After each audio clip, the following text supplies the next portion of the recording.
All right, everyone. Up next, we've got our Entrepreneurial Opportunities panel featuring Andrew Scheuermann from StartX, Brian Bartholomew from the TomKat Center, and Matt Harvey from the Stanford Technology Ventures program.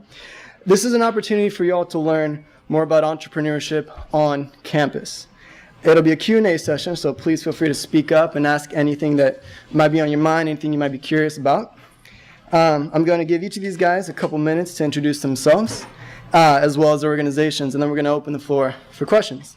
So first, I'll let Brian introduce himself and talk about the TomKat Center. Thank you, Andre. I'm very happy to be here today to tell you a little bit about what we do. The TomKat Center for Sustainable Energy is headed by Professor Stacy Bent.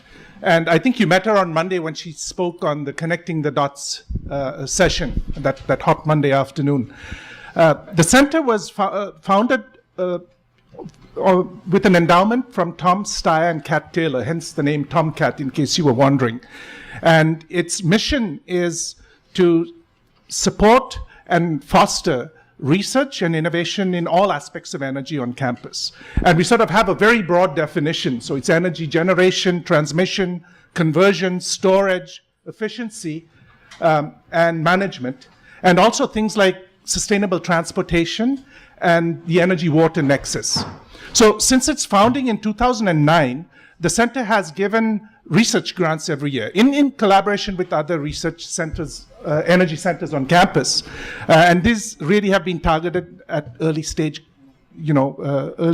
sort of research, very cutting edge research. From July of this year, what we're doing is offering innovation transfer grants, which are going to try to push some of this innovation and invention out of the university. And the way we do this is to give grants to projects that have been vetted. And this could be, like $100K, maybe more, maybe less, depending on the merits of the project. And it would be used for development of pre-commercial prototypes, doing market research, refining business plans. And most importantly, the one thing we sort of make everybody do is actually take your products, go to customers, and have them validated there. Get some customer validation, do some customer trials. And the goal of all of this is, at the end of it, we want to have a fairly credible demonstration of the viability, the commercial viability of your project or your venture. And at the same time, we want to get you to the point where you could actually walk into a VC meeting with a coherent story and some fairly compelling collateral materials, a working prototype, some customer testimonials, this type of thing. Now, in doing this, we are going to work very closely with the other entrepreneurship groups on campus, and I think my fellow speakers will describe two of these to you. But there's others, such as the Ignite program and the venture studios at the business school. So we have this opportunistic leverage model where we would sort of exploit every available opportunity to help these projects be successful. In addition to the internal resources, we have a team of mentors and advisors, and these are experienced serial entrepreneurs who've actually founded energy companies. So they help us evaluate the proposals that we get. And then when the proposals are successful, each project is assigned one of these mentors who serves as a sort of jungle guide, if you will. I can't remember what the exact term in the VC community is, but it's something like that. And really what they do is they give you the benefits of the experience in bringing products to market and starting companies. And very interestingly and importantly, after that, they can open their Rolodex and get you into customers and into VC companies when you need funding. So I'm pretty excited because we launched this program in July and we've now selected our first projects. These will be funded and get going as we speak. It's interesting that one of them is headed by a professor, one by a postdoc, one by grad students, and one by undergrads. So we cut across the complete university community, and it includes hardware and software. So in addition to actually funding projects and helping with commercialization activities, we also offer a kind of advisory service. So if you have any kind of idea in terms of some crazy idea for an energy venture, you can come talk to us. And in confidence, we can, sort of brainstorm about it.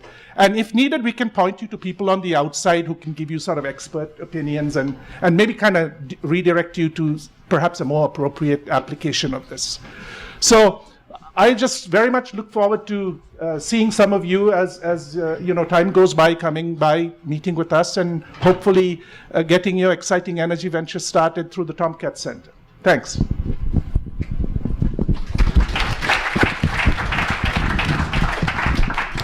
Hi, everybody. Again, my name is Matt Harvey. I'm an associate director with the Stanford Technology Ventures program, and what we are is the Entrepreneurship Center in the School of Engineering, and we're actually housed specifically in the Department of Management Science and Engineering. Basically, the core idea of what STVP is here to do is our mission is to really kind of accelerate entrepreneurship education for all Stanford students, and as well as people and faculty around the world who are interested in maybe our Stanford or Silicon Valley approach to doing it. A couple of the things I just want to kind of share with you that might be of interest to you, and you can go check out our website. It's stvp.stanford.edu. You can look under teaching. It has a list of all the courses. We offer about 30 throughout the year that are a mix of everything from kind of like early kind of skills around understanding accounting and finance for entrepreneurs to higher level graduate work stuff where we're talking about technology venture formation. Or perhaps maybe some of you might be familiar with sort of the leading launchpad methodology. Steve Blank is a serial entrepreneur who teaches in our program.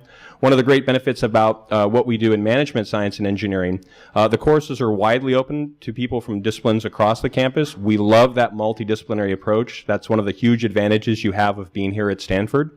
You're not siloed off. And what you'll find in there is you're going to get this incredible exposure to both our incredible research faculty who all teach full schedules each year, but also an incredible amount of adjunct faculty. They're practitioners from Silicon Valley who give of their time to come back and teach what they know in their experiences. So we have an incredibly strong mix of that in our classroom environments. Another thing, if there is one thing you would want to check out from us to get your kind of feet wet around an approach, we have something called the Entrepreneurial Thought Leaders series. It's actually, if you look it up, it's MSNE 472. It's one unit. It's one of the few classes you can take every quarter while you're here, where we invite people in from the community to kind of share their experiences. It's just a seminar, but it's an incredibly powerful seminar. We've had people over the years, Mark Zuckerberg, Marissa Mayer, Reid Hoffman, Jack Dorsey, just incredible people who are kind enough to kind of give you where the rubber meets the road experiences of entrepreneurs. And be very candid and honest. We kind of think of it as a very unsophisticated TED Talk. The idea is we want people to be completely candid and honest with you about what's really involved if you're interested in an entrepreneurial career. Another thing I should tell you quickly about STVP is that there's one reality, no matter what the media might say, not all of you are going to start companies.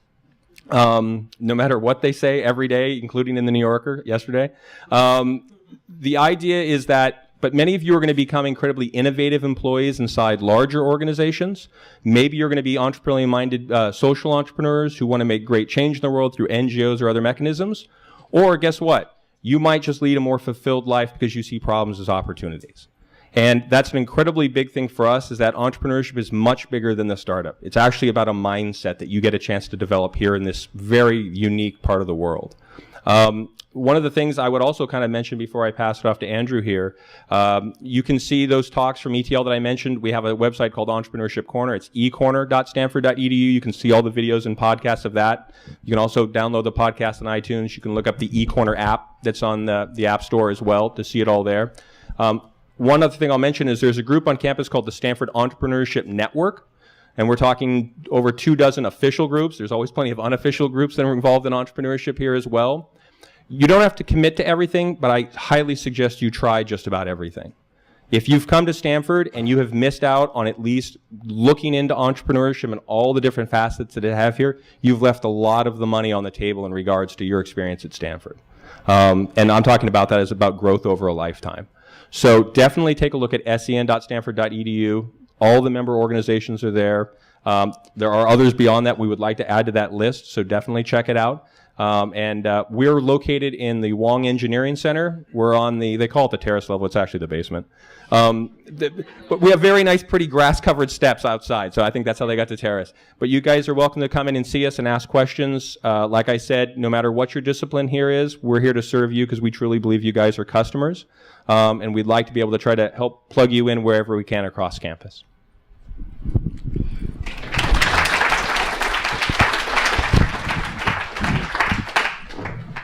Well, hello to you all again. My name is Andrew Scheuermann. I'm here representing StartX today. Congratulations for making it this far. I remember at this point in the conference, I was really so much learning that you've been through already. But I'm about to give you some more, so hold your seats. Okay, so StartX, as we've been talking about here, progression through various things, and Matt did a beautiful job explaining something I also believe that entrepreneurship is for everyone, absolutely. StartX is an organization, our biggest focus is on founders. Our mission statement is that we exist to accelerate the development of the highest potential Stanford founders through two things: experiential education and collective intelligence.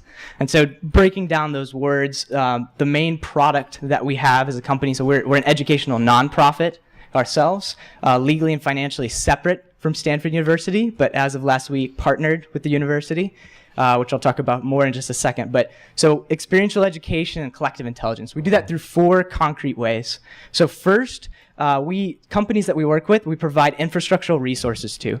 We give them free office space. We help them with banking, financial, legal, help you incorporate cloud computing, all kinds of the basic needs of a startup. The one level up from that, we work on education post-school, a flipped classroom type of setting, where we try to customize to your particular company what are the things you need to know when you need to know them. And that requires a lot of student staff and others to keep that up, highly customized program. But it's a great opportunity for students like myself to get involved with the companies.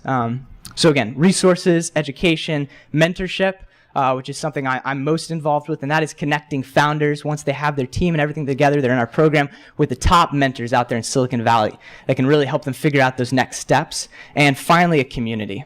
Our core competency is kind of network management, managing connections, and building community. We take a lot of pride in the StartX community and trying to help founders not just disappear when they get off campus and go into their own little bubbles. Let's keep us all together, and the system of giving back, strengthening the whole. So that's kind of the core philosophy of StartX. And to say a couple more important things, so we started out of the Stanford Student Enterprises, which is the financial arm of the student government.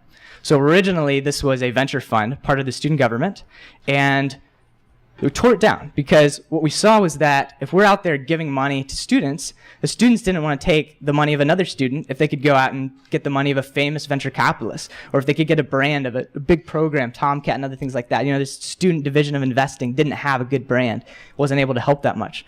So we thought, this isn't really adding value to anyone. So we tore that down, and after hundreds of interviews, built what I just described, this accelerator program, this community that was really like resourcing, doing this is the collective intelligence part, getting the intelligence of all the students and all the people outside into the middle so that we could create that critical mass and really help people accelerate. So from that beginning, we then separated from the university so that we could have these people doing full, the corporate things, doing for-profit ventures, all these sorts of things which are limited on campus. As of last week, we are now partnered with the university officially. I think a first kind of its really novel partnership. Stanford's given us $3.6 million for the next 3 years, and we've set up a new type of fund. It's a venture fund called the Stanford StartX Fund, and this is venture money related to the Stanford endowment that is, in a sense, managed by a nonprofit. It's completely opt-in money, so people that get into our program don't have to take it. It's just there if they want it, and it's following on. So it's a lot of certainty helping that kind of baseline funding level. And with the idea being, once again, that this whole nonprofit that takes no equity, we don't charge anything to our entrepreneurs, is all guided so that we can select people based on the impact that they're going to do, instead of just the short-term money that they're going to make. And if we can stay in existence like that in the long run, that becomes so clear. We have so much impact coming through our organization that we're sustainable. So that's been a novel kind of business model of ours, and so far it seems to be going quite well.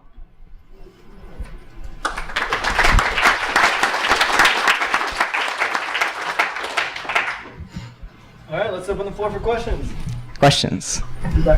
So what's the rationale for offering money now to the entrepreneurs when it didn't work before? You were saying you didn't think you provided much value before when you were part of SLC. Yeah, it's a great question. Maybe Brian will want to comment on this as well. Offering money to early stage entrepreneurs. So what's been shown, a lot of universities all across the country have now started building accelerators and incubators of this sort. And what you find is if you make a requirement that you have to take this money to get in, First of all, there's what are the terms associated with that is one question. So this fund that we have now is not setting terms with the entrepreneur. It follows. You go out there, you convince some other famous investors to invest in you, and then this fund follows and takes the same terms. So the key part is the control is all still in your hands. And the brand that you have now is the brand of Stanford Endowment, like a huge bunch of money. So it's always there, and the key part, again, is the control is in your hands. What was different before was when people go to other accelerator programs, especially university accelerator programs, they might be forced to accept conditions that aren't that great. And so right out the door, they don't even have the education yet. They're not sure how to leverage their position. I'm not sure what this idea is worth. Maybe it's worth a lot. Maybe it's worth a little. And often people underestimate how much their idea is worth because they don't understand what Peter Thiel calls a power law rule of startups. And so they take a worse deal in the beginning. And then because of that, they're restricted in how much they can raise and their power to recruit the best people, their power to build faster, and they can get blocked out by that. So it's bad for the entrepreneur. It's bad for us because the best entrepreneurs recognize that, and then they wouldn't come to that accelerator program. So by getting that out of the way, what we hoped was we build a community that is all positive side, no downside. And the very best entrepreneurs actually want to participate. So that's one of the big differences that makes the community valuable. Yeah, I worked in startups for like 12 years before I came here this May and raised money for 12 years. And you cannot imagine how powerful it is to be able to go out there when you're raising money and say Stanford invested in this. It would be it's a blue chip investment. And as Andrew says, you probably get the terms and everything done right up front. So I think it's a very positive development. It's sort of one thing that's been missing. Let me give a plug just for Brian's institution too, because I think you guys have built that in as well. You're not forcing right off the bat, take terms, you're still in a project. You're providing even earlier stage money support and letting the entrepreneurs keep a lot of control. Yes, so we offer grants. We don't take equity or do anything. We're not allowed to do that by the university. We'd like to, but we can't. But so it's free money. I mean, it's amazing if you're starting a company to get this free money. And typically the way it works, I mean, there are people who've come through the STVP program, then we give them money, and their next destination is StartX. So there's this, there's actually a very nice pipeline that you can create, and I wish I had the benefits of something like this. It's really fantastic, I can tell you. My only quick comment is that the name of our program is the Stanford Technology Ventures Program. We do not offer money. We study what makes technology ventures scale successfully, and the policy factors and things from the research side that affect that. And in the educational component, we teach how to start them. We teach entrepreneurial skill building and things like that. But the name over the years has caused a little bit of confusion, and unfortunately, we do not write checks. Andrew, thanks for coming back to talk to us again. I'm starting a PhD in science, but I do have some interest in entrepreneurship, which seems to be somewhat similar to you. I'm looking at another at least 5 years of hard science and focusing on a very specific discipline. In that time, though, I don't want to get away from the entrepreneurial community. How would you recommend, as a PhD student in science, I stay connected? So I'll say a couple quick things, and then I definitely want to hand this one off to Matt as well. So as a student perspective, so I've engaged in a lot of STVP programs directly, and that's a great way. I mean, I'm also, not at this point, I'm on staff at StartX. I will say before I got heavily involved in anything, I kind of got my baseline down. I was completely focused in my research, and it's really important to make sure that you have that traction. So you have 5 years again. So don't worry, I'm not getting traction yet, it's too late. You have a lot of time. And take that time to explore all kinds of different things. Entrepreneurship is going to be here. And at the same time, there is going to be time to engage. And the best early ways is events on campus. There's one we're doing together via Stanford Entrepreneurship Network called Startup Weekend, which is going to be in October, which is a chance to just don't have any ideas, to try to build something over a weekend and just see what that feels like.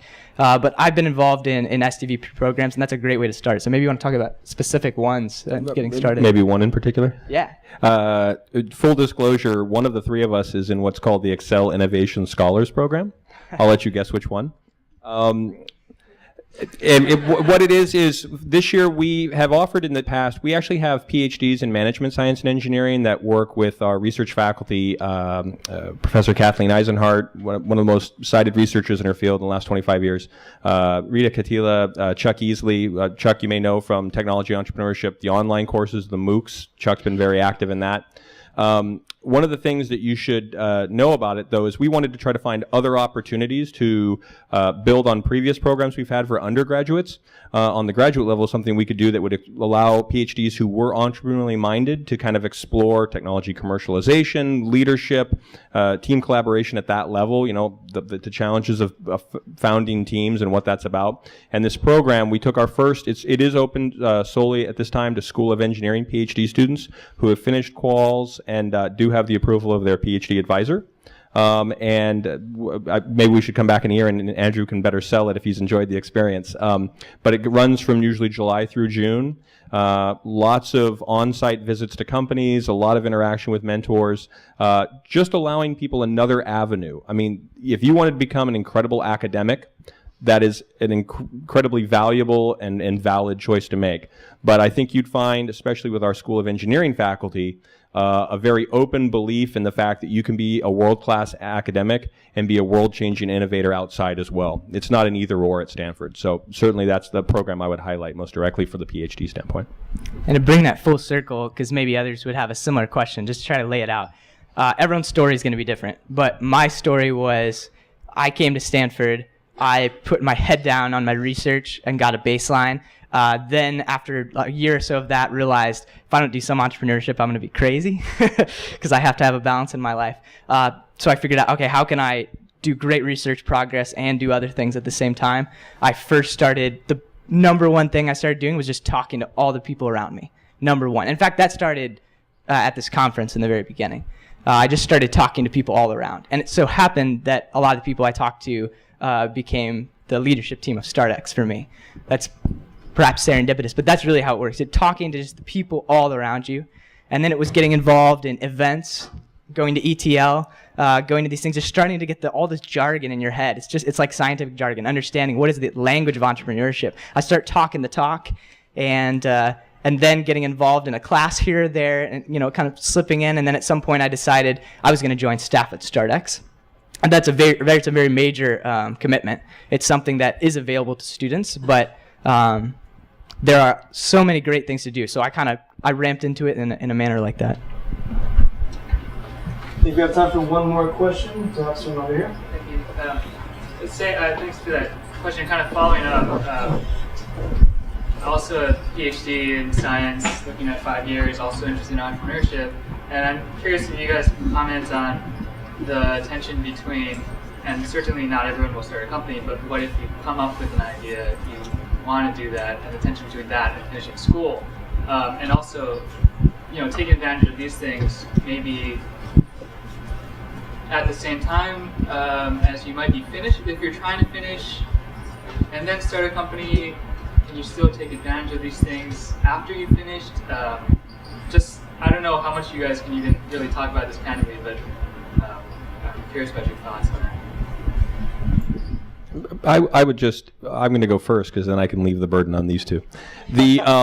I think you'll find that comparative to a lot of institutions, from my understanding, Stanford University's rules around taking leaves of absence and things are incredibly liberal. If you feel that's something you need to do with the opportunity that's in front of you. We very publicly, even in the last week, have been saying as a university, you are part of this community the moment you came here. And we are proud of you and proud to be associated with you as long as you're pursuing the path that you want to be on. And for different people, like Andrew said, the path is going to be wildly different person to person, moment to moment, in fact. And I would argue that you're not, if you have one great idea, you're selling yourself short. You have a lifetime. And if you have an opportunity to finish a degree and continue to spend the rest of your lifetime, it's not like the one innovation you're going to create and, oh, all right, we're all going home, no more innovation. Valley, shut it down. That's not reality. That's not the history of human progress. So the idea is you could feel that finishing your degree seems like some maybe in the moment incredible burden or blocking you from an incredible opportunity. And if you really feel it's that case, you're going to have to make that choice. But keep it in perspective. Unless you're planning to check out by 3 years from now, you've got a lifetime to make great things happen. So take advantage of being here. I mean, I would think, I don't know what the numbers are, but I would imagine once you choose to step out, what are the numbers of coming back? It's probably a mixed bag. I know many of them who've gone out, chased the opportunity, and then they go, you know what, I think I want to go back and finish that PhD. So I think one thing to keep in mind is you have those options on the table, I think, at Stanford if you look into them. But I would hesitate to think that you have to chase in that moment. You have to do it moment to moment, decide if it's right for you. Yeah, I mean, one of the teams that we're supporting is taking a leave of absence, but a lot of thought had to go into this, and it had to be approved at the highest levels because, I mean, at the end of the day, we've got to ensure we have to have the best interests of the students at heart, and while not trying to be obtrusive, we really want to make sure that this is a step that they take with a full knowledge of all the consequences and the choices available to them. And like he said, there's plenty of future opportunities and flexibility. So.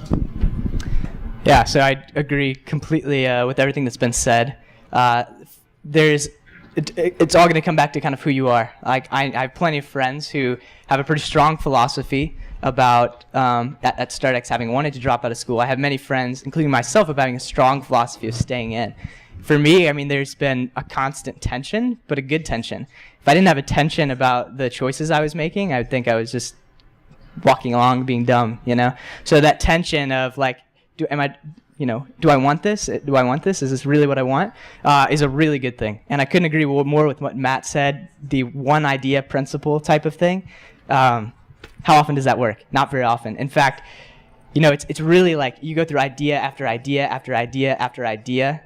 And what could be more wonderful of an opportunity, a platform off which to try so many ideas, as 5 years where you're encouraged to dig deep into a problem that can serve as kind of an analogy to all kinds of other problems, leverage that ability of learning how to learn, and then having the time to explore a bunch of different areas and figure out what really matters to you.